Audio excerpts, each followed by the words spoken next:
Hello everybody and welcome back to the second shelf and to another recent reads video on Sunday, in which I discuss the books that I've read recently.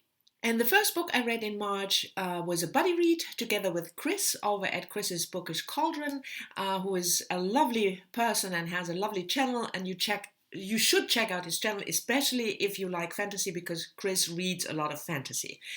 So we buddy read The Raven Tower, released end of February this year, the new book by Ann Leckie and her first fantasy.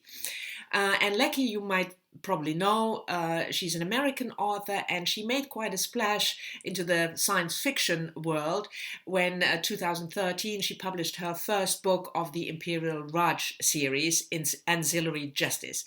I really enjoyed that book. I liked her writing style, so I was looking forward, to picking up her first fantasy. I don't read a lot of fantasy, so I was curious. I liked the book. I didn't love it.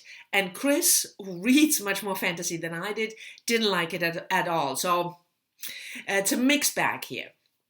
The Raven Tower is set in the fantasy land of Iraden, with neighboring countries and neighboring peoples, and it's basically a story told from the perspective of one of the gods.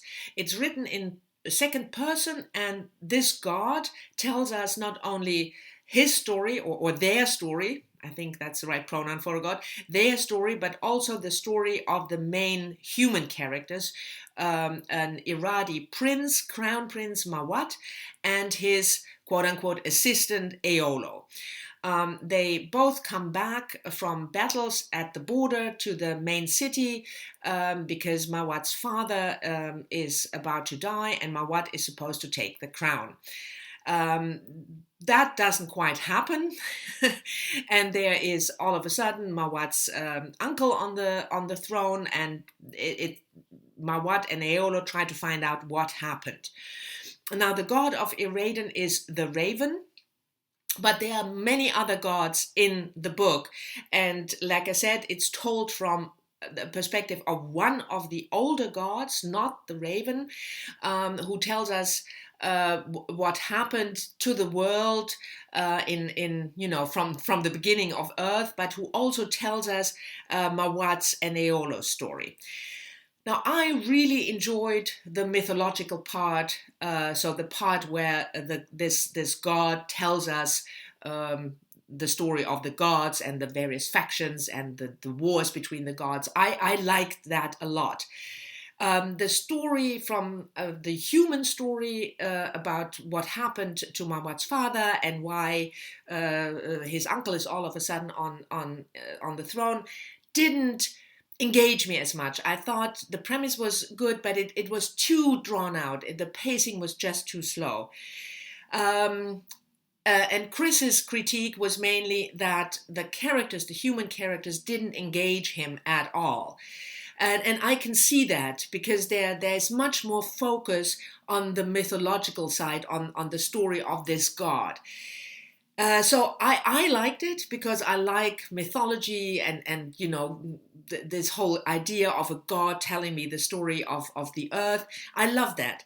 But I don't think this is a book for every epic fantasy lover. So you should probably check out the first couple of pages and see whether the writing style and the style of this god telling the story appeals to you. The second book I read in March was also a new release, and that was Laura Bates' first novel, The Burning, was published around the 20th or 21st of February. Now, Laura Bates, I knew from her previous book, Everyday Sexism. It was published 2013. She is a UK author and activist, and in the beginning of the 2010s, she started this project, a website where women could tell the experience of everyday sexism, from really sexual assault to these minor things that happen at work or school or home. And out of all the people who contributed, Laura Bates made this book, Everyday Sexism. I thought it was a really good book. I thought it was an important book, so I was looking forward to her first novel. And she takes up the issue of internet shaming, especially with teenagers. So our main protagonist is Anna, a teenage girl who lives with her mother in a remote village in Scotland, and we learn from in the opening of the book that they've just moved there and that something happened in Anna's life in their previous at their previous hometown, so that the mother decided to pack up everything and move with her daughter elsewhere in order to give her daughter a new start. We then see Anna in the new school. She makes friends. They are boys. Some misbehave, some are nice.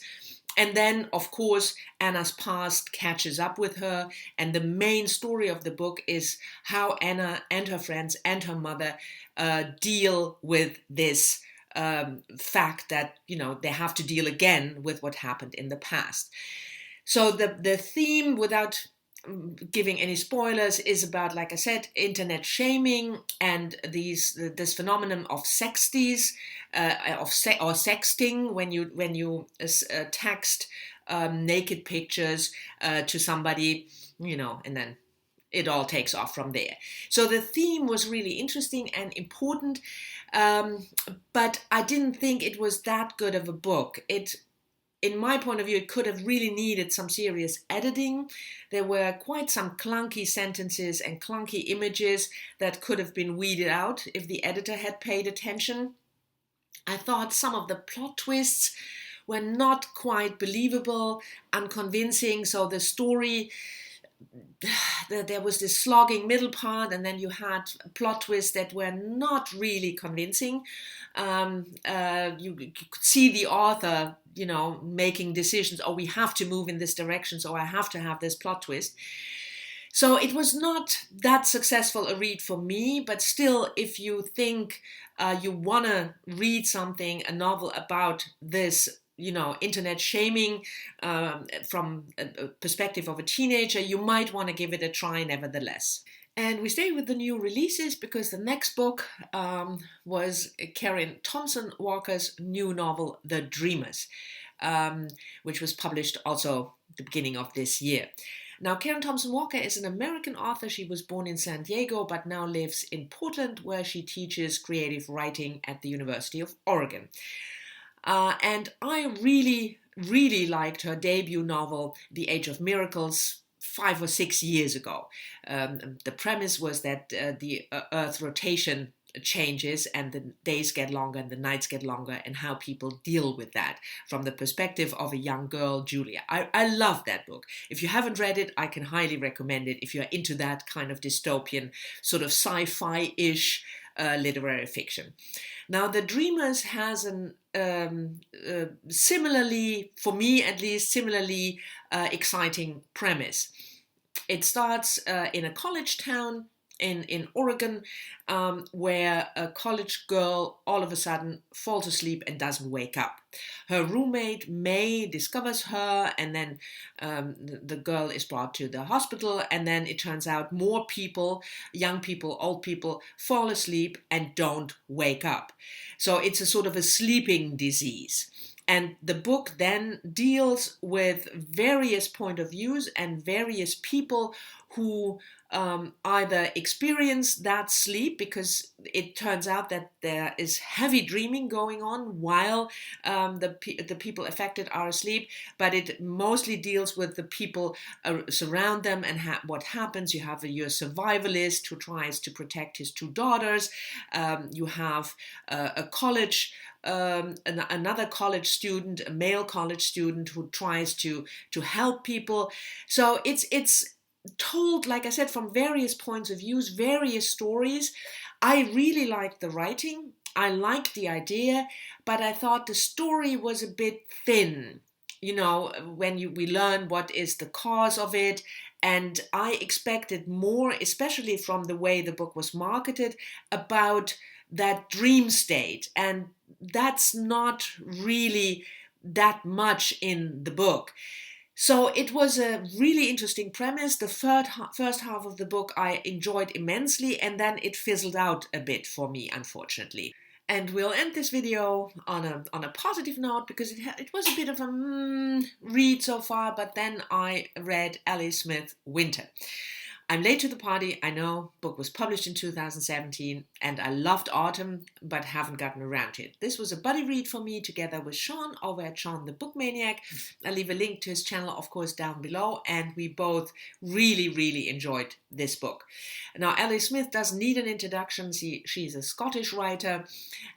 She published numerous novels, and I have to say, for me, Ellie Smith's work is often a hit and miss. It's not that I love everything she produces, but I will still always go and read her new book, because there is a chance that it's really fantastic. Now, Winter is the second in her seasonal quartet. Autumn, I mentioned already. Spring, the third one, will be published end of March. And in typical seasonal quartet style, this is a book set in the present, dealing also with present political issues. We have 5 main characters. We have Sophia, who is in her mid-60s when the book opens.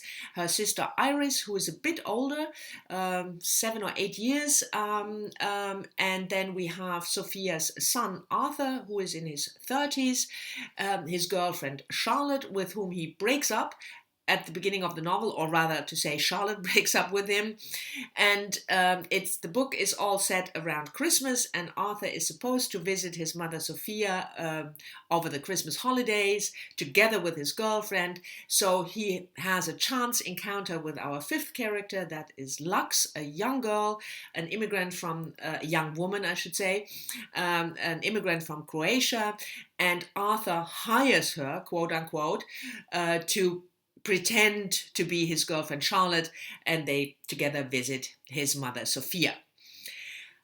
We then learn a lot about Sophia's and Iris's past. We learn about Sophia's marriage and her affair with another man.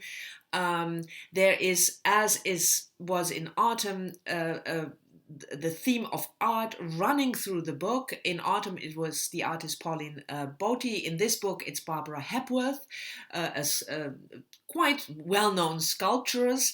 So she is not mentioned in the beginning, but once you know, you will realize that she is actually present, or her work is present from the very beginning. There are flashbacks, as always, in Ellie Smith's work. There are these hilarious scenes depicting modern life. This time it's about the internet and call centers, and Arthur works for a company who sort of patrols the internet, trying to find copyright infringements, and then, suing, telling the copyright owner so that they can sue. There are these really hilarious scenes, and the main theme centers around Christmas. There's a beautiful scene about Christmas songs and how you hate them all through the year if you have to listen to them all day long, but how you love them when it's Christmas time. Yeah, I really enjoyed this. I thought, personally, Autumn, I liked it a bit better, because I thought the story in Autumn came together at the end a bit more for me than it did in Winter, but still it was a fantastic read. So this was it for my recent reads on this Sunday, 10th of March. Thank you very much for watching. I hope you've enjoyed it. As always, I'm very much looking forward to talking to you down in the comments, and I'll see you all soon in the next one. Bye-bye.